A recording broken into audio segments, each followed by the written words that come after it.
தேசிய விருது பெற்ற இயக்குனர், தமிழ் சினிமாவில் வெற்றி பெற்ற மனிதர்களின் கதையை மட்டும்தான் நான் பார்த்திருக்கிறோம்.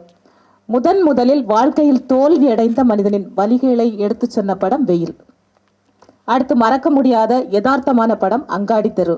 இப்படி பல்வேறு கோணங்களில் எளிய மக்களின் வாழ்வியலை படமாக எடுக்கக்கூடியவர் சிறந்த இயக்குனர் கவிஞர் பிருந்தா சாரதி அவர்களின் அரை தோழர் இயக்குனர் வசந்தபாலன் அவர்களை வாழ்த்துரை வழங்க வருமாறு அன்போடு அழைக்கிறோம்.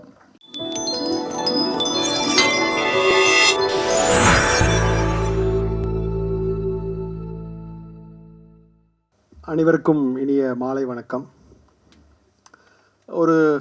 பிருந்தா ஒரு வாரம் இருக்கு முன்னாடி எனக்கு ஃபோன் பண்ணார்.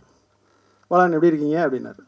நல்லா இருக்கேன் பிருந்தா அப்படின்னு. என்ன போயிட்டுருக்கு அப்படின்னு. வழக்கமாக சினிமாவில் கேட்குற கேள்வி தான். என்ன போயிட்டுருக்கு? ஒரு படம் மே மாதம் ஆரம்பிக்கிற வேலைகள் போயிட்டுருக்கு பிருந்தா. படமாக வெப் சீரிஸா? இல்லை படம் தான் பிருந்தா அப்படின்னு. சரி, அது கிடைக்கிறது விடுங்க. என் கவிதை புக்கு ரிலீஸ் இருக்குது, நீங்கள் சும்மா மேடைக்கு வாங்க, லிங்கசாமி கொடுப்பாப்புல, நீங்கள் மட்டும் வாங்கிட்டு மட்டும் போயிடுங்க அப்படின்னு. அடங்கொய்யா அப்படின்னு கோவம் வந்துச்சு. ஆனால் பிருந்தாவை கிட்டத்தட்ட ஒரு 30 வருஷமாக தெரியும் அப்படிங்கிற மாதிரி, அவள் அப்படித்தான் அப்படின்னு சொல்கிற மாதிரி பிருந்தா அப்படித்தான் அப்படின்னு மனசுக்குள்ளே ஓடி அதுக்காக வந்து நின்னேன். ஆனால் அவள் அப்படித்தான்ங்கிற சொல் வந்து எவ்வளோ கடுமையான ஒரு சொல், எவ்வளோ ஆபத்தான ஒரு சொல்னு இன்றைக்கி திரும்பி பார்க்குறப்ப எனக்கு தெரியுது. அதுவும் இன்றைக்கி ஒரு மகளிர் தினத்தன்னைக்கு அதை திரும்பி பார்க்குறப்ப எவ்வளோ ஆபத்தான சொல் அவள் அப்படித்தான் என்று தோணுச்சு. யூஸ்வலாக பிருந்தாவும் நானும் பல வருடங்கள் ரூம்மேட்டாக இருந்தோம். அப்போ பிருந்தா கல்யாணம் ஆகிடுச்சு, ஒரு கேகேநகரில் இன்னொரு வீட்டில் ஒய்ஃபோட போயிட்டார். நான் அப்போ பேச்சுலராக இருப்பேன். எப்போயாவது காதல் கொண்டேன் மாதிரி படங்கள் உதயம் தேட்டரில் வரும். நான் பிருந்தா காலைல ஃபோன் பண்ணுவேன். பிருந்தா, காதல் கொண்டேன் படம் போட்டிருக்காங்க உதயம் தேட்டரில், போகலாமா அப்படின்னு. போகலாம் போகலான், நீங்கள் ஒன்று செய்யுங்க, நேராக உதயம் தேட்டருக்கு போங்க, டிக்கெட்டை எடுத்துருங்க, எடுத்துகிட்டு நேராக என் வீட்டுக்கு வாங்க, வந்து என்னை பிக்கப் பண்ணிட்டு போங்க. உங்கள் ஒய்யால் அப்படின்னு ஃபோனை டொக்குன்னு. நீயே கல்யாணம் முடிச்சு பொண்டாட்டியோட சந்தோஷமாக இருக்க, நாங்கள் பேச்சுலராக சிங்கி கஷ்டப்பட்டு இருக்கோம், உனக்கு என்னையா திமிரு அப்படின்னு இருக்கோம். ஆனால் வேறு வழியில் சனியை கூட ரூம்மேட்டாக போயிட்டா என்ன பண்ணுறது அப்படின்னு நான் இங்கேருந்து எவன்ட்டையோ கடனை வாங்கிட்டு உதயம் தேட்டரில் டிக்கெட் எடுத்துகிட்டு மறுபடியும் அவனை போய் பிக்கப் பண்ணிவிட்டு படம் பார்த்துட்டு திரும்பி வருதோம். பலன் வசந்தூரில் சாப்பிட்ருவோமா? டேய் என்னடா, ஓ அலும்புக்கு ஒரு அளவு இல்லையாடா அப்படின்னு தோணும். அப்பையும் தோணும் பிருந்தா சாரதாம்பாள் தெரு அப்படின்ட்டு. சாரதாம்பாள் தெருவில் நானும் லிங்கு பிருந்தா எல்லோரும் ரூம்மேட்ஸ். அப்போ நான் சங்கர் சார்கிட்ட வேலை பார்த்துட்டு இருந்தேன். அப்போ வேலை பார்த்துட்டு இருந்தப்போ இவங்கெல்லாம் எப்படின்னா, இவங்க வேலை இல்லாமல் இருப்பாங்க. எப்படா நான் வந்து அங்கேருந்து வருவேன்னு காத்துக்கிட்டு இருப்பாங்க. ஒன்று சம்பளமாக இருக்கும், இல்லைன்னா ஒரு பேட்டாவாக இருக்கும். வந்த உடனே காசு கொடு காசு கொடு காசு கொடுன்னு ரூமில் எல்லோரும் பிச்சு பிடிக்கிறாங்க. பிடிங்கன்னா அதில் ஒரு 100 ரூபா இல்லை 50 ரூபா கம்மியாக இருக்கும். உடனே லிங்கு வந்து அப்படியே திருன்னு சுற்றுவான். எங்கிட்டாவது 100 ரூபாயை புரட்டிட முடியாதான்னு சுற்றுவான். பிருந்தா அப்படிமா, பிருந்தா காசு குடியா அப்படின்னு. நான் சாப்பிட்டேன்டா, நீ என்ன வேணா செய்யுங்கடா அப்படிமே, நீ காசு குடியா அப்படின்னு பிருந்தாவோட ஒரு சண்டையாக இருக்கும். டேய் நான் போய் சாப்பிட்டேன், என் கையில் 5 பைசா காசு இல்லை அப்படின்னு பிருந்தா சாதிப்பார். நீ குடியா அப்படின்னு அவர் துணி கணிலாம் தூக்கி போட்டு டைரியிலேருந்து பார்த்தா நாளைக்கு சாப்பிட்றதுக்கு 100 ரூபாயை அவர் டைரிக்குள்ளே சொருகி வச்சுருப்பார்.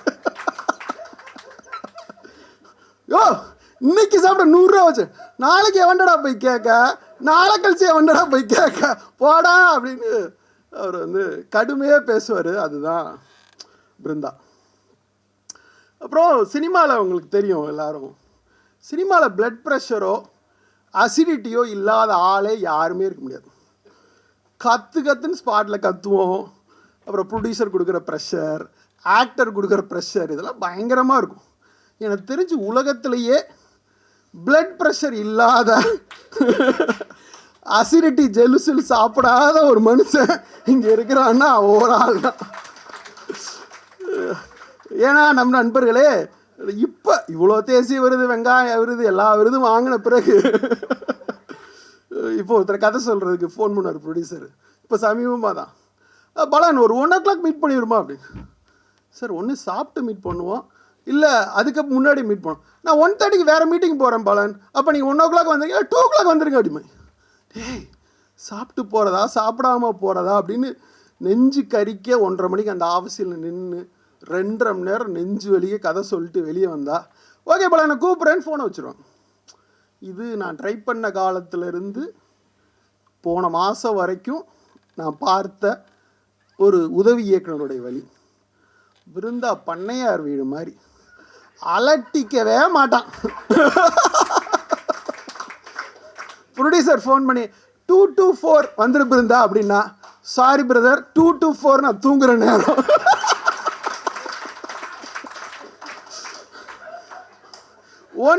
10 to 12 கதையை கேளு, இல்லை 4 to 6 கதையை கேளு. 6 மணிக்கு மேலேயே நான் சாரி பிரதர் அப்படின்னு சொல்லிடுவான். டேய் என்னடா ஏவிஎம் ஸ்டுடியோ இருக்கிறப்பவே இப்படி சொல்லுவான். ஏவிஎம் ஸ்டுடியோ இன்னைக்கு இடித்த பிறகு எங்களுக்கெல்லாம் மாறல, அதே டென்ஷன் ஆகணும். என்ன கெட்டு போச்சு, இப்போ என்ன அழிஞ்சு போச்சுங்க, சந்தோஷமாக தான் இருக்கலாம்ல. இதுக்கே நெஞ்சு வலிக்க அந்த லிங்குசாமிலாம் கதை சொல்கிறான், இன்னும் நெஞ்சு வலிக்க. இத்தனை அவார்டு வாங்கிட்டான், அப்படி அப்படி அப்படி இவ்வளோ தான் கதைன்னு சொல்ல வேண்டியதானே அப்படின்னு. ஐயோ வீட்டு வாடகை கட்டணும், இஎம்ஐ கட்டணும், அவன் ஒத்துப்பானா ஒத்துக்க மாட்டான். என்ன கவலைப்படுற, பதட்டப்படாதே, சும்மாரியா டென்ஷன் பண்ணிட்டு இருக்கீங்க நீங்கள் அப்படின்னு. எதையுமே டென்ஷன், இடிஞ்சு அங்கே விழுந்தா கூட கேஷுவல் அப்படின்னு நின்றுட்டு இருப்பான். அதுதான் அந்த பிருந்தா.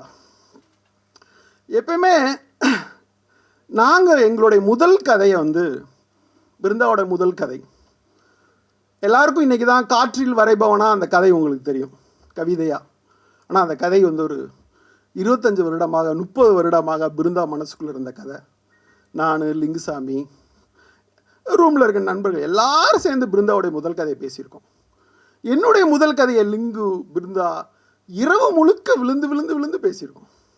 லிங்குசாமிக்கெல்லாம் இண்டஸ்ட்ரியே பேசிச்சு அந்த கதையை, முதல் கதையை. கூட்டிகிட்டு போய் அவர் வீட்டில் வச்சு, லிங்குலாம் என் வீட்டுக்கு விருதுநகர் கூப்பிட்டு போய் வீட்டில் சாப்பாடு போட்டு கதையை பேசி அப்படின்னு 3 பேரும் ராத்திரியும் பகலுமா கவிதையுமாக இலக்கியமாக அந்த கதையை பேசியிருக்கோம். எங்களோட ஒவ்வொரு படமும், இப்போ என் முதல் படம் அந்த படம் வரல, இப்போ லிங்குவோட முதல் படம்லாம் வந்துடுச்சு, பிருந்தாவோட முதல் படம்னு வரல. ஸோ இப்படி 3 பேரும் மாறி மாறி கனவுகளோட சாரதாம்பாள் தெருவில் நான் வாடகை காசு வச்சுருப்பேன், இவங்க காசு வச்சுருக்க மாட்டாங்க. பார்த்தா ஹவுஸ் ஓனர் கேட்டை பூட்டிடுவார், யோ எங்கேயா போய் தங்கலாம், யோ நான் வாடகை கொடுத்துட்டேன் இல்லையா, என்னையா பண்ணுறீங்க, அதெல்லாம் கிடையாது, யாரும் மொட்டை மாடியை தேடி போய் தூங்கிடுவோன்றவாங்க. டே ஏன்டா இப்படிலாம் பண்ணுறீங்க அப்படின்னு. இப்படி ஒரு ஒரு ஒரு ஸோ ஸ்வீட்டான ஒரு காலம் இன்னைக்கு திரும்பி பார்த்தா அவ்வளோ பியூட்டிஃபுல்லாக இருக்குது. ஒரு வேளை நான் எழுதணும்னு ஆசைப்பட்டா சாரதாம்பாள் தெருவினுடைய கதையை ஒரு நாவலாக, அதில் நடந்த குட்டி குட்டி சம்பவம்லாம் நினச்சி கூட பார்க்க முடியாது, அவ்வளோ பிரமாதமாக இருக்கும். ஆனால் என்னென்னா நம்ம கவிதைன்னு நினச்சிட்டு கூட இந்த கும்போணத்துக்காரங்கெல்லாம் விவரமானவங்க, அவங்க பேசுகிறது மட்டும் கவிதைன்னு பேசுவாங்க. ஆனால் எடுக்கிற படம் பார்த்தீங்கன்னா ரன்னு, சண்டை கோழி, பையா, அதெல்லாம் கல்லா கட்டுற படமாக எடுத்துருவாங்க. நம்மகிட்ட மட்டும் கவிதைப்பா, ஹைகூப்பா, அப்துல் ரஹ்மான்ப்பா, பாசோப்பா அப்படின்னு நம்மளை டெம்ப்ட் பண்ணுவாங்க, அப்படியே கும்மு கும்மு கும்மு கும்முண்டு. அப்புறம் பார்த்தா அங்கே எகிரி அட்ரா அட்ரா அட்ரா பறக்க விட்றா அப்படின்ட்டு இருப்பாங்க. 2 பேரும் பாருங்கள் எழுதின படம்லாம் அது கமர்ஷியல் படம். நம்ம பாருங்கள் வெயில், காவிய தலைவன், அங்காடி தெருண்டு. அப்புறம் நம்மளை பார்த்தோன்னே சொல்லுவாங்க, ஏன்டா எப்போ பார்த்தாலும் ஆளுகளையே வச்சு எடுத்துக்கிட்டு இருக்க, ஓ ஹீரோலாம் குளிக்கவே மாட்டாங்களா. நான்லாம் பாரு கார்த்தியை கூட்டிகிட்டு போய் குளிக்க வச்சு ஒரு அக்கின் நட்சத்திரம் கார்த்தி மாதிரி மாற்றி பையா மாதிரி படம் எடுத்துருக்கேன். ஏயா கிளிக்க வையா, சோப்பு உப்பு போடியா இப்படின்னு பார்க்குற இடத்துல கேவலப்படுத்துவாங்க. ஏடா இப்படிலாம் இருக்கிறீங்க அப்படின்ட்டு. ஆனால் இது எல்லாத்தையும் தாண்டி நாங்கள் 92 ரூம்மேட்டாக இருக்கிறப்ப ஒரு கவிதை புத்தகம் போட்ட ஒரு கவிஞன்னா அது பிருந்தா தான். அன்னைக்கே பேராசிரியர் மாதிரி இருப்பான், அன்னைக்கே பண்ணையார் மாதிரி இருப்பான். இந்த சினிமாக்கான சரியான ஆள் யாருன்னா அவன் தான். சினிமாவே வந்து பாரும்பான், அப்படி ஒரு ஆள். யோ இணையா படம் எடுப்பேன் அப்படின்னா, ஏங்க அந்த லிங்குசாமி எடுக்கிற மாதிரி இந்த குடிசை எறிகிற படம்லாம் எடுக்க மாட்டாங்க, விளக்கு எறிகிறத க்ளோஸ் எடுப்பேங்க போதுங்க எனக்கு இப்படின்னு சொல்கிற ஒரு ஆள். சமீபமாக சாகித்ய அகாடமி லிஸ்ட்டு லீக் ஆச்சு. அந்த லிஸ்ட்டில் பிருந்தாவோடைய பேர் இருந்துச்சு. எவ்வளோ பெரிய சந்தோஷங்க, எவ்வளோ பெரிய மகிழ்ச்சி. சாப்பாடு காசு இல்லாத அந்த இடத்துல இருந்து இன்னும் கவிதைங்கிற ஒரே ஒரு படகை மட்டும் பிடிச்சிட்டு இருக்கான். ஒருவேளை நான் டைரக்டர் ஆகாமல் போயிருந்தனால ஊருக்கு போயிருப்பேன், இந்த கவிதை புஸ்தகம்லாம் கொளுத்திட்டு போயிருப்பேன், பொங்கடா வெங்காயன்ட்டு. ஆனால் ஒரு படம் எடுத்தார், சரியாக போல, ரீமேக்கு. ஆனால் விடவே இல்லைங்க மனுஷன். ஒவ்வொரு இலக்கிய கூட்டத்துலேயும் அவர் கூட்டமாக இல்லையான்னு தெரியாமல் அங்கே போய் உட்காந்துருப்பார். எல்லா இலக்கிய கூட்டத்திலையும் பிருந்தாவை பார்க்கலாம். கவிதை எவ்வளோ நேசிக்கிற ஒருத்தன் இவ்வளோ நாள் சென்னையில் வாழ்கிறதுக்கு. ஆனால் சுய புலம்பல் ஒரு நாள் இருக்காது. அவருடைய பர்சனல் வாழ்க்கையாகட்டும், அவருடைய வருமானம், கோடு, பிரச்சனைகள், ஒரு நாளும் புலம்ப மாட்டான். ஒரு நாள் சம்மந்தமான எந்த கம்ப்ளைண்ட்டும் கிடையாது. அப்படி ஒரு மனசில் எனக்கு இருக்கான்னு தெரியல. நானும் புலம்பி தள்ளிடுவேன். அப்போ தான் நம்மளுக்கு நிம்மதியாக இருக்கும். ஆனால் அந்த கவிதைங்கிற போட்டை அப்படியே பிடிச்சிட்டு அப்படியே நிற்கிறான், இன்னைக்கு வரைக்கும் நிற்கிறான். அது ரொம்ப சந்தோஷமாக இருக்குது. அதனுடைய சக்ஸஸினுடைய விஷயமாக விரைவில் ஜீவா வச்சு ஒரு படம் பண்ணுறதுக்கான ஒரு வாய்ப்பு விரைவில் வந்திருக்குது. விரைவில் அதுக்கான அனௌன்ஸ்மெண்ட் வரும்னு நான் நம்புகிறேன். அந்த வார்த்தையெல்லாம் கேட்டோன்னே எனக்கு ரொம்ப மகிழ்ச்சியாக இருந்துச்சு. போய் மறுபடியும் அந்த டிஸ்கஷனில் போய் வேலை செய்யணும். அவன் ஷூட்டிங்கில் ஒரு அஸ்னேட்டராவது ஒரு குப்பையை பெருக்கணும். ஏன்னா அவன் பெருக்க மாட்டான், வேலை செய்யணும் அப்படின்னு தோணுச்சு. அப்படி ஒரு நாள் பிருந்தாவுக்கு வரணும். அந்த நாள் என்னுடைய மகிழ்ச்சியான நாளாக நான் நினைக்கிறேன். ரொம்ப மகிழ்ச்சியான நாளாக நினைக்கிறேன். ஸோ இந்த கவிதை புத்தகத்தில் சில வரிகள் எனக்கு ரொம்ப பிடிச்ச வரிகள். அதை அந்த மேடையில் பகிர்ந்துக்கணும்னு ஆசைப்பட்றேன். ரொம்ப பேசிகிட்டு இருக்கேன்னா கட் பண்ணிடுவா.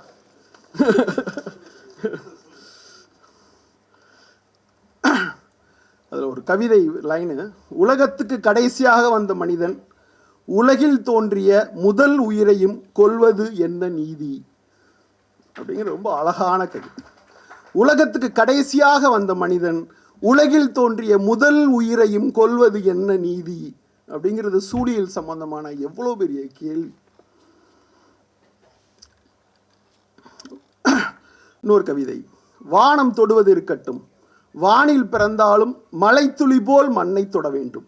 வானம் தொடுவது இருக்கட்டும், வானில் பிறந்தாலும் மலைத்துளி போல் மண்ணை தொட வேண்டும். அப்போது சில வேர்களை நினைக்கலாம், பின் துளிராக முளைத்து வான் நோக்கி வளரும் கனவை தொடரலாம். அப்போதே